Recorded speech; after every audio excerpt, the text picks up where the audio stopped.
you guys all know that as I have chosen 4 words that I have taught you already that required me to use robust vocabulary instruction. So we've talked about for the last week, I've taught you the word, or we've learned the word extraordinary, audible, apathetic, and intimidate. We've learned those 4 words over the last few days. So we're going to do an activity called using word association, and I'm going to read you some sentence stems.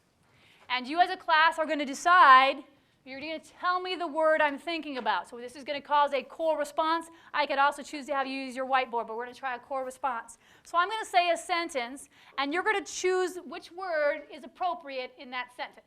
Okay? So I'm going to give you, after I read the sentence, I'm going to give you think time, and then I'm going to say everyone, and you're going to tell me which word it is. Questions? Okay. So your 4 choices are extraordinary, audible, apathetic, and intimidate.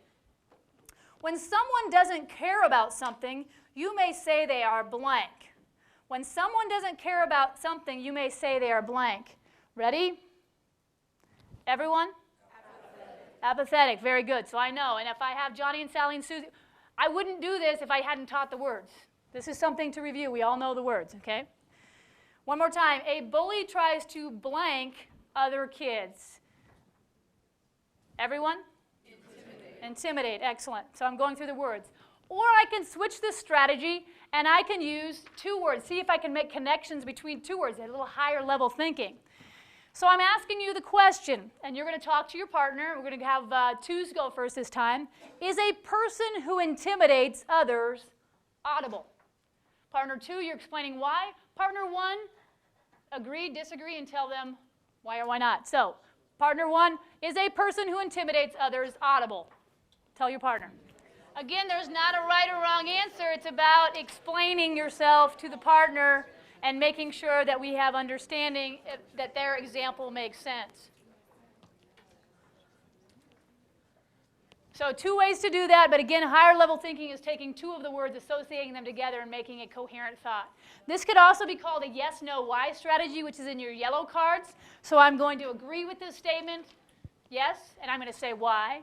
Or I'm going to disagree with this statement and say why. So it's that whole rationale piece. This is taking it to that next level and making them process through.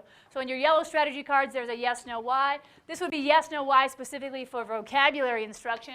But again, I'm giving a question that doesn't have a right or wrong answer. I will tell you if you pick a question, I've seen a lot of great social studies teachers use this strategy, but if you pick a question that there's really not a yes or no response, I mean, it's black and white, it doesn't make for much good conversation. So it has to be a question like, should marijuana be legalized? That's going to be a question that's going to generate a lot of thought in your classroom, and you're probably going to have opinions on both sides, and it gives them, then we have to justify the why. Okay? So again, make sure your yes, no, why is something that you can go either way and has an explanation.